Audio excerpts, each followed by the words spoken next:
So before we begin, let us all pray. Heavenly Father, we'd like to thank you for this victorious, amazing day na pinagkaloob mo sa bawat isa sa amin. And we thank you sa buhay ng bawat isa and the wisdom that you are imparting us, yung grace na pagmamahal mo, Lord, very unlimited. I-enjoy lang namin. And we declare yung guidance na grant us by our Holy Spirit, Lord, na may apply namin ito sa aming buhay.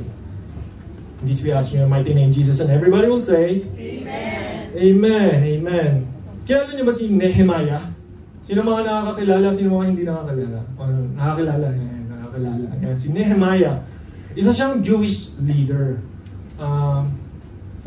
Yung iba kasi tawag sa kanya, kasi pag makikita niyo sa Old Testament, may mga, parang tinatawag nilang big prophet, merong mga small prophet. Yan, si Nehemiah, Ezra, yan, sila Joel. So, si Nehemiah, isa siyang cupbearer ng isang hari, si King Artaxerxes. Cupbearer, tagalagay ng ng wine or kung ano man drinks sa hari. Alam niyo ba, during that time, ang mga cupbearer plays a vital role kasi hindi ka magiging cupbearer basta-basta kung hindi ka pinagkakatiwalaan ng king. Kasi pwede kang maging poison, di ba? So bago uminom yung king, di ba, cupbearer maghatid sa kanya. So, si Nehemiah, at the same time, naging rin siya, governor eventually. And siya yung nag-lead ng rebuilding ng Wall of Jerusalem. Yun yung pinaka-ano natin today. So, ano ba nangyari sa Jerusalem? So, sa Israel, nagkagera. Narinig yan yung Babylonian, yung Nebuchadnezzar, si King Nebuchadnezzar at that time, yan. Kumbaga, natalo, sabihin natin natalo yung Jerusalem, and nagiba yung wall. Yan. Nagiba, nagkaroon ng exile. So, decades have passed, years have passed. Ngayon, si Nehemiah, nandun siya, nagsiserve siya kay King Artaxerxes. So, si King Artaxerxes, napansin niya si Nehemiah. Nehemiah, anong nangyari? Bakit parang malungkot ka? Pinaparaphrase ko lang ito, church, ha? Bakit parang malungkot ka? Tapos, ngayon, sabi ni na nababother si Nehemiah sa balitang narinig niya na yung Jerusalem, yung wall, ganyan. So, na baksak pa rin yung wall, yan. So, ito yung mga next na mga nangyari. So, may dumating na kamag-anak. So, ay nangyari, dumating yung kapatid ni Nehemiah, and then may mga kasama, sabi, those who survived the exile and are back in the province are great trouble and disgrace. The wall of Jerusalem is broken down and its gates have been burned with fire. When I heard these things, I sat down and wept. Church, can we say, I sat down and wept? I sat down and wept. For some days, I mourned and fasted and prayed before the God of heaven. So imagine mo, no? Narinig yung balita sa kapatid niya and may mga kasama. Parang sa atin, minsan, di ba? Pag narinig natin yung nangyayari sa Pinas, parang, ba't ganun? Meron siyang concern and love for his nation, the nation of Israel, the Jews. And tayo rin, at the same time, minsan, ganun din tayo, lalo na pag narinig natin yung Pinas. Mahal din naman natin yung Pinas, di ba? Amen? Amen? Mahal natin ang ating bansa, kasi Pilipino tayo, di ba? So, mahalin natin ang sarili ng bansa. So, that's our nation. Ito yung scenario nila, yung nation naman ng Israel. So, for some days, I mourned and fasted and prayed before the God of heaven. Kung iisipin mo, church, no, si Nehemiah, nag-work siya sa isang hari na pwede namang mag-enjoy na lang siya sa work na yun. Hindi naman niya kailangang maging concern pa sa nation of Israel. But then, na-move siya, na-impress sa kanya nila, yung move ng Holy Spirit, yung grace na yung response niya is maging concern for the nation yung people of God, yan. People of God, yan. So, ang next na nangyari, of course, yan, nag-mourn siya. Nag-pray siya ngayon. Yung pag-pray niya, tandaan niyo, church, in this context, nasa Old Testament tayo, kasi iba pa yung context nun. So, nag-pray siya, he asked for forgiveness, a confession ng sin. In fact, hindi lang yung sins niya, he confessed also the sins of his family, the entire nation, na kaya nangyari yung nagiba yung wall, natalo ang Jerusalem, is because yung mga sins na nakumit nila dati. So yun yung ina-attribute niya yun, yung sa mga, siya yung kumbaga on behalf of, nag-confess siya na ito yung mga nangyari, kaya consequence to ng mga sins na nangyari, na commit namin dati. But at the same time, habang nagpa-pray siya, ito yung naalala niya. Naalala naman niya yung mga promises ni God. And isa sa mga yun is, sabi niya, "But if you return to me and obey my commands, then if you exiled people are at the farthest horizon," sabi ni God, I will gather them from there and bring them to the place I have chosen as a dwelling for my name. So, ibabalik. I-gather na ulit. Yun yung objective ni God is to reconcile, to gather back. Magsama-sama, and then bibigyan ka niya ng dwelling place for His name. So, kagaya nito, church. Diba? Dwelling place for His name. So, ang next na nangyari, yan na, yung kanina binanggit ko, tinanong ni King, bakit ka malungkot, di ba? Then, in-explain ni Nehemiah yung unang binasa natin. Then, ang sabi ni King, what is it you want? Then I prayed to God. Church, pansinin nyo, tinanong siya ng hari, what is it you want? Then I prayed to God and of heaven, and I answered the king. If it pleases the king, and if your servant has found favor in his sight, let him send me to the city in Judah, where my ancestors are buried, so that I can rebuild it. Then the king with the queen sitting beside him asked me, how long will your journey take, and when will you get back? Tapos, ito yung description. It pleased the king to send me, so I set the time. Church, pag minsan, when we operate and function on this earth, whether in the workplace, in our relationship, kung saan man, bago tayo minsan sumagot is, di ba, we pray to the God of heaven, and then before we answer. So, di ba, mahalaga siyang guidance. Minsan ako, actually, kahit ako failure din ako. Failure. Minsan papasok ako sa deal, kasi nasa sales field ako. Most of the time talaga, before ako pumasok sa deal, pinag-pray ko na siya.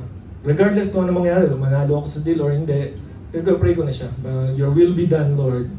Tapos kaya ako, most of the time, actually almost every time, nandun na yung confidence ko na kahit ano mangyari, it's okay. Manalo man o matalo ako sa deal. Pero syempre, pag may mga big deals na yung mga negotiate ko on behalf of the company, tapos di ko nakuha, syempre, nakakasad. But, yun. Pero pray yan. Yan yung mga napag-pray natin. Then, ang nangyayari, syempre, pansinin niyo church, yung cupbearer, di ba na-discuss natin last time yung the topic about influence. So, imagine mo, being a cupbearer, yung influence niya to the king. So, napakalapit niya kasi sa king. Kaya minsan, tayo, pag may mga nasa workplace tayo, medyo malapit tayo sa mga bosses natin, is a great, amazing favor yun ni Lord. Kasi meron tayong influence, di ba, sa boss natin, or di ba, sa leader natin, na pwede tayong pakinggan in order to, para masway yung different direction na gusto ni Lord para sa ating buhay. Yan. So yan, it pleased the king to send me, so I set the time. Sino ba si King Artaxerxes? Si King Artaxerxes, yan, hari siya. So, isa siya naging supporter ni King Nehemiah para dun sa mission ni King Nehemiah to rebuild. And in fact, hindi lang yung favor na hiningi niya na i-allow siya para pumunta dun. May mga other favor siya na pinayagan ni King. For example, yung tinulungan siya ni King na for safe passage. Binigyan siya ng protection para sa pag-travel, and binigyan din siya ng resources para ma-build yun. Grabe yun. Next level yung favor na binibigay ni Lord sa kanya. Di ba, nasa Bible din yun Yung mga kings, yung puso ng mga kings, like a stream of water na kayang isway ni God na into our favor para sa mission, in a bigger sense, para sa mission ni God. Yan na, pinayagan na siya. Same. 2. Can we all read, church?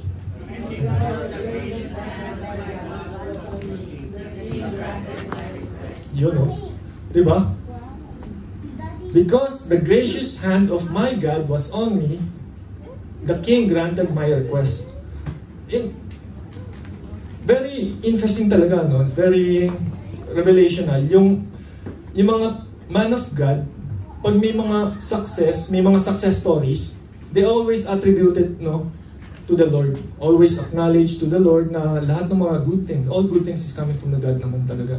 So, regardless, minsan kasi, na possibly, na nakakalimutan, na nafe-feel natin, kala natin, we did it on our own.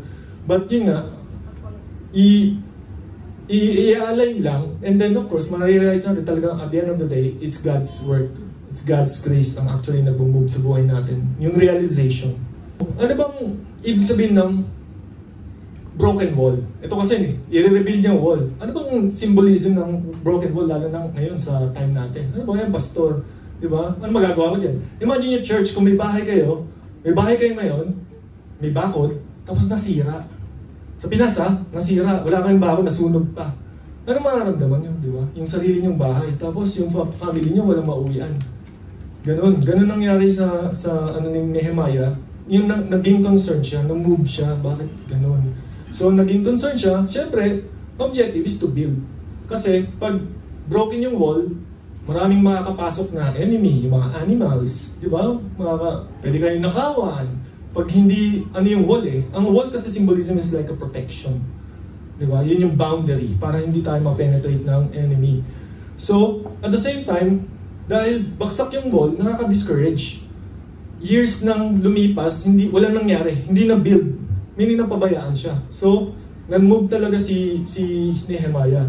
So, minsan, in our modern age, minsan, nagre-represent to us economic hardships, yung mga family separation, minsan kasi mga accidents minsan no? Yung we're losing someone, sickness. Ang dami church Ang dami kong naiisip na pwedeng pangyayari na nakaka-affect ng moral, yung we feel devastated. But at the same time, regardless of that, na-move pa rin siya na tinawag ko ni Lord na i-move and to rebuild. Nangyari, pumunta na si Nehemiah sa Jerusalem, yung wall. In-inspect niya yung different sides of the wall and in-encourage niya yung fellow Jews. In-encourage niya, guys, let us build this. Let us build, rebuild natin to. Nasa atin yung favor ni Lord. Pinaparaphrase ko lang ulit, nasa atin yung favor ni Lord, di ba? Yan. Ang nangyari ngayon, church, sa Nehemiah 3, ito mga nangyari. Collective effort, dahil si Nehemiah, kumbaga, in-encourage niya. Ang dami, iba't ibang families ngayon. Kaya nung nakikita ko si Grace Keeper, ang ating simbahan, na various families ang nagtulong-tulong in order to build. Di ba? At the end of the day, si Lord talaga ang nag-impress sa bawat isa. So ito, merong part, si Eliashib, high priest yan, rebuilt the sheep gate. Si Men of Jericho, nag-work section to the, yan, ito naman. Zakur, son of Imri, rebuilt portion of the wall. Sons of Hasana, yan, first gate naman. Installing beams. May kanya-kanya silang scope, church. Pansinin nyo si Meremoth made repairs on section of the wall. Meshulam, Berekia, yan, worked on the another section. Ang dami, church, contributed, at well, Zadok, son of Bana, contributed to the rebuilding effort, repaired section, restored old gate, work on a section. Pansinin niyo, church, rebuilding of church, the body, hindi kaya ng isang tao lang. It's not about the pastors, not about the ministry, lahat to collective effort talaga, church. Na minumove ni Lord ang bawat isa, yung puso ng bawat isa to be in the same direction. Kaya yung Grace Keeper, di ba, yung naging one direction tayo to operate. Diba? Yun yung nangyari sa atin. Then, here, at the end of the day, it's all God's work. So, pansinin niyo, church, ang daming collective effort na talagang ginaid ni Lord para ma-build ang rebuilding. And, mapapansin niyo din dito yung leadership ni Nehemiah. Ang dami niyan. Ang hirap ka i-manage, no? Ang dami, different groups of individuals, different mindset, but at the end of the day, they have the same spirit of rebuilding the wall. So of course, pag nagre-rebuild ng wall, at that time, walang problema yan. There will always be obstacles in our life regardless kung believer or not. Lalo na tayo as believers, mas marami nga. Si enemy, lalo tayong iaatakihin eh. Pero yun nga, strong naman ang king natin eh. Ang foundation natin si Jesus Christ and our identity na we are sons and daughters. So ito nangyari. Pansin church, those who carried materials did their work with one hand and held a weapon in the other. Did their work with one hand and held a weapon. Imagine mo, ano ka ng wall, inaayos mo, at the same time, meron kang espada.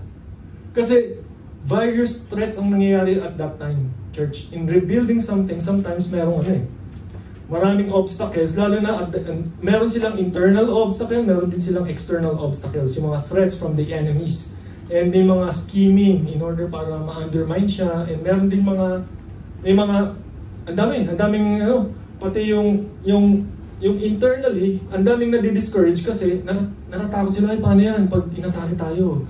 So yun, ang dami. Imagine mo, paano nila ma-rebuild yun. Pero by the grace of God talaga, sobrang pag makikita mo yung grace ni Lord, paano nila natapos at ma-build yung wall. Church, can we all read? Acknowledging the struggle allows grace to do its work. Wholeness comes from Him, not us. Amen.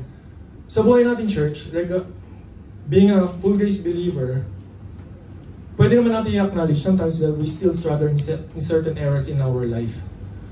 And at the end of the day, kung meron in-acknowledge natin yung kay Lord, di ba, ang meaning kasi ng confession is,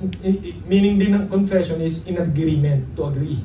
So, we agree na there are certain ways or certain parts of our life that we need all the time. Actually, we need all the time Jesus. Diba? Kailangan natin siya all the time. So, i-admit natin sa Kanya, we confess to Him, Lord, merong areas sa buhay ko na truly, kailangan kita. Alam mo, meron ako nabasa, tinatanong ko rin bakit parang create tayo ni Lord na may need for Him? Diba? Bakit kailangan natin siya? Imagine mo, sa book of Colossians sabi, di ba? We are created through Him and for Him. Through Him and for Him. Nakadesign kasi tayo para sa Kanya. So yung need, yung having that need to rely on Him, to have that dependence, parang nandun talaga naka-establish But if people, hindi talaga, they chose free willingly, na hindi mag-fit dun sa design ni Lord, ang mangyayari, syempre, we go to our own ways, our own performance, our own styles. Mangyayari nun, usually, na yun tawag doon, missing the mark. Diba? Hindi nag-align sa gusto ni Lord. So, ang objective ni Lord is actually to have that relationship with Him na intact, na mag-rely tayo sa Kanya. Total reliance to the Lord. Nag-trust tayo sa Kanya. And pag may mga problema tayong mga mabibigat, Lord, I trust you. Ikaw ang magbubum dito. We declare, Lord, ito nakikita ko. Minsan kasi nakikita natin. We declare, we are already healed. By His stripes, we are healed. Bakit? Pero pag tinignan ko yung medical report, hindi naman ako magaling. So, di ba? Yung physically, yung reality on this earth, nakikita natin na parang dinedeny. Hindi naman natin totally dinedeny. Ang ano natin yung belief. Yung belief natin na yung reliance na, Lord, I'm already here. Yung mga promises mo, yung nag-hold tayo ng firmly sa mga promises ni Lord. Amen? Amen, yun. So, dyan, nag-move yung grace ni Lord. So, the wall was completed on the 25th of Elul. In 52 days, 52 days na namin yung church, When all our enemies heard about this, all the surrounding nations were afraid and lost their self-confidence, because they realized that this work had been done with the help of our God. Well, yung church, no? Maraming kontra, maraming elements externally and internally na obstacles, but at the end of the day, yun, nag-breakthrough. Nag-breakthrough siya, and pansinin yung church. Yung mga taong minsan, externally kasi ni-ridicule sila, minamak sila, hindi matatapos yan. Ayun, natapos. So, it actually served as a testament, as a testimony. Diba? Na-overcome, nagkaroon ng breakthrough. And it actually, pag mapapansin nyo, no, the surrounding nations were afraid and lost their self-confidence.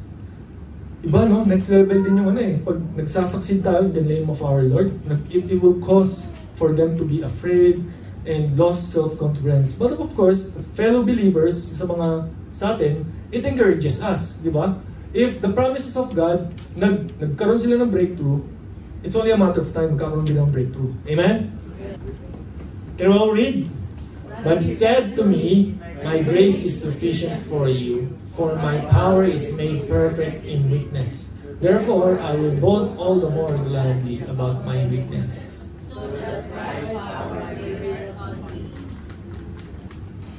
Yung nangyari kay Nehemiah, lahat ng mga obstacles, mga challenges na mga na-experience nila, grace lang ang nag-serve. Diba? Kaya yung sufficiency ng grace, nandun eh. Kaya natapos yung pag-rebuild ng wall.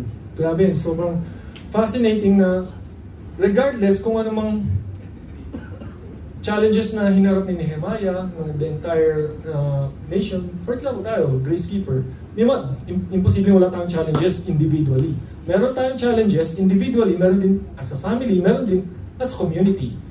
Iba yan, lahat naman ng struggles. Yun yung, we have to admit sometimes talaga na mayroong struggles kahit saan. Including the entire sphere of the Christian community. May kaya nga nagkaroon ng mga denominations, di ba? Mayroong mga Orthodox Christianity, Roman Catholicism, Protestantism, kaya parang na-divide masyado. Pero at the end of the day, pag titingnan yung church, yung foundation ng being a Christ follower is yung love ni Jesus Christ for us. Di ba? Christ follower tayo eh. Yun yung what connects us, yung there is unity in diversity. We have different minds, we are all dysfunctional people, pero we are made righteous. We are made righteous in Christ, kaya iba't ibang perspective, iba't ibang personalities, but we are having in the same Jesus Christ as our Lord and Savior. Amen? Amen. So yan. So my grace is sufficient for you. Yeah, my power made perfect in weakness. Kaya nga ako, inadmit ko rin talaga na I'm messed up. Means I'm messed up. Yan, inadmit ko talaga may weakness. Marami akong areas that I'm weak. Na doon talaga, nakikita ko rin si Lord mag-move. Kasi kung hindi ko siya i-admit or confess na may weakness ako, paano mag-move? It's like I will perform on my own. So, we have to admit that there is weakness. And in fact, sabi, I will boast all the more about my weakness para mag-move si Jesus Christ, yung grace niya. And then, pag naging successful and nagkaroon ng breakthrough, thank you, Jesus. And then we testify in our home group, di ba? Amen. Yeah. Next. Ito naman, sa Ephesians 4:16. From Him, the whole body, joined and held together by every supporting ligament, grows and builds itself up in love as each part does its work. Yung verse 15, ang sabi dyan, instead, speaking the truth in love, we will grow to become in every respect the mature body of Him who is the head, that is Christ. So, si Jesus Christ ang head, from Him, the whole body, joined and held together by every supporting ligament, grows and builds itself up in love, as each part does its work. Church, kung papansinin nyo, malapit na tayo mag-second anniversary. Parang di excited. Malapit na tayo mag-second anniversary, no? So, siyempre may mga pinagdaanan din yung ating family. We're family here, no? Ang yan, wala namang perfect family. So, within the family, minsan may mga disagreements, di ba? May mga but at the end of the day, we love each other. Di ba? We love each other. Kahit ako mess up sa family namin, kala nyo pastor ako, perfect ako? No. Ang dami kong sablay, lalo na sa bahay namin. In-enjoy lang namin. Ang foundation kasi namin is, at the end of the day, si Jesus Christ. So, minsan, pag may ways ako paano i-correct si Junior, si Arlene, may ways paano i-correct si Junior, nagka-clash kami. Di ba? Minsan, kino-correct kami dalawa. Ganun talaga, di ba? Within family, may mga sa family ko, may mga disagreements. But at the end of the day, we love each other and we move toward. Yan yung yung pansin niyo kanina, they're rebuilding something, at the same time may mga threat on the side. rebuilding and protect, and, di ba? Rebuilding, protect, rebuilding, simultaneously lang ginagawa yan. That's how we actually move on this earth. So, sometimes we feel devastated kung ano mga scenarios na nangyayari sa buhay natin. Kafit lang tayo kay Lord. Mag-trust lang tayo sa Kanya, di ba? Yung na He will overcome. Kasi hindi natin ma-overcome to on our own. He will overcome. Kaya sa Kanya tayong nakakapit. So ito naman, syempre, from Him, the whole body joined, grows and build itself up in love. Ang foundation ng Grace Keeper is love. Na tayo, it will grow and it will build itself as each part does it work. Church, lahat tayo, meron tayong, and I truly believe, lahat tayo nandito ngayon even yung mga wala ngayon dito, na pamilya natin, may purpose tayo may calling tayo. Every little thing na serving the Lord, malaking bagay yun. Napakalaking pag-pour ng drink for the others, pag-abot lang ng bread for our fellow believers, malaking bagay yun to serve. Kasi may kanya-kanya tayong function. Yung mga pastors, lahat kami dito ito yung role namin. Pero may mga ministry leads tayo, like in music, di ba? Meron tayong sa media, may kanya-kanya tayong role. And at the end of the day, we are sons and daughters, we're brothers and sisters, we're serving the Lord. Lahat tayo nag-serve. We're all equal. Wala pong pinakatas. All the time, we always have to believe that si Jesus Christ ang ating head and we're the body of Christ. Amen? So each part does it work. Church, wag kayo ma-feel obliged to serve Talaga it's between you and the Lord yan yung relationship nyo Yung pag-serve nyo, church, is a response to His calling. You don't have to force it kasi madadrain kayo. Madadrain lang kayo to serve. So ito yung mga takeaways natin na pwede rin natin ma-apply in real life. Church, can we all read? Faith-based leadership and social reform. So sa story ni Nehemiah, nandun yung leadership niya, nandun yung care for his nation, na galing din naman talaga kay Lord, yung care niya. Imagine umalis pa siya kay King Artaxerxes para lang pumunta sa ruin, devastated place, and para i-rebuild yun. And yun, naging catalyst, naging influencer, na para ma-ignite yung apoy ng fellow Jews, fellow believers, na nagresulta sa social reform. Nagkaroon ng encouragement ang bawat isa. So kaya nga we are light of the world, na lighten up niya yung light ni God, na lighten yung fellow believers, na para ma-rebuild yung simbahan, wall, yan ang nangyari. So, leadership. And all church, lahat tayo tinawag din to become leaders. Ang sabi nga kasi, go to all nation make disciples di ba? Para meaning, tayo na pag-disciple, you lead You lead in yours, di ba? You lead, then nagde-disciple ka. You become a leader at that point You're discipling in the name of Jesus So you're leading also. So lahat tayo, we're also called to become leaders. Yun nga, it's only a matter of time and then how in relationship mag-work with Jesus.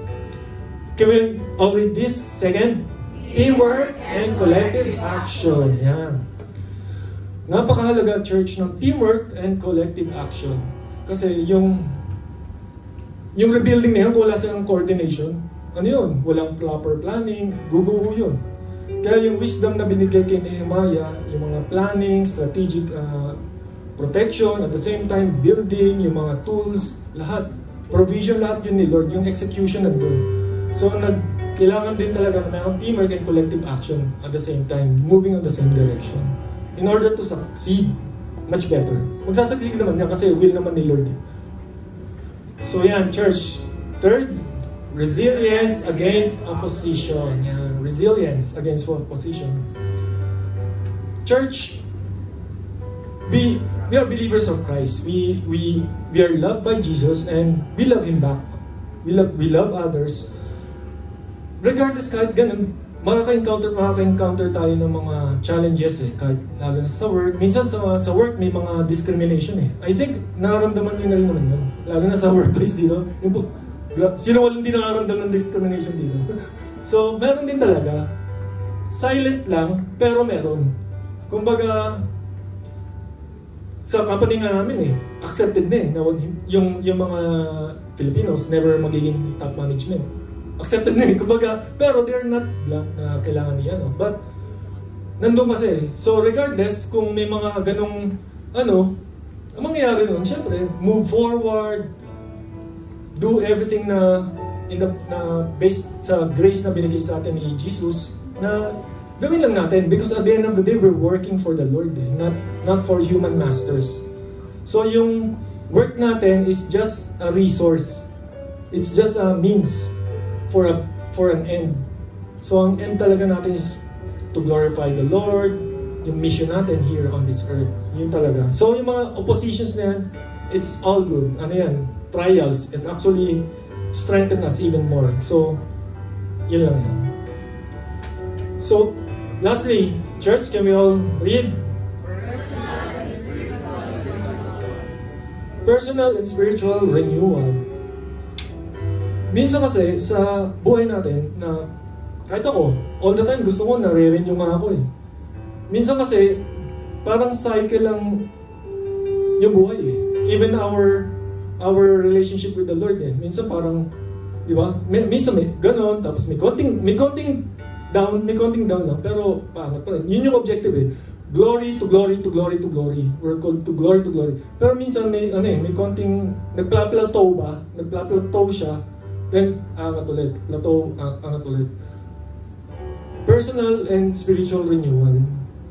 So, always pray and then read the word for confirmation and sa mga converse with fellow believers. Napakahalaga nun. Surround ourselves with fellow believers para people who are loved by God and also love Him back and love people.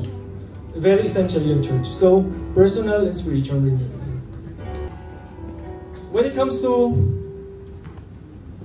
sa relationship ni Nehemiah, ng community, na-encourage din ako na parang pwede natin siyang i-follow na as one big grace keeper community na always love each other, nang magkaroon tayo ng unity, di ba? One direction of kung paano tayo pag-pray natin mabuti, church. We pray for one another. Ano ba ang will ni Lord for our body, for our family? I truly believe malaking plano ni Lord for our church. Yeah. Amen? So, in lang, church, no, very simple about story of Nehemiah, kung paano nag-move ang grace sa buhay niya and for the community. Can we all stand up? First of all, gusto ko mag-welcome. Meron pa tayong friend dito. Hello! Si Miss Edna, welcome po!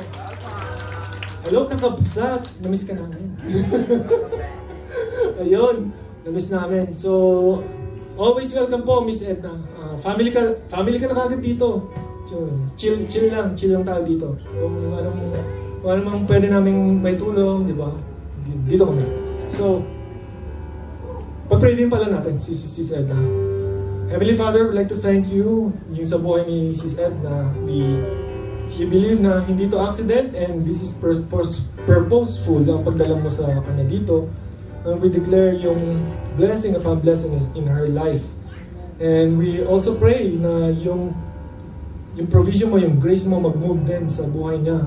Kung ano mga desires of her heart, ikaw ang bahala sa buhay niya, Lord. And enjoy lang namin your presence, Lord. Enjoy namin. And also the fellowship with her as well, Lord. In this we ask in your name. Amen.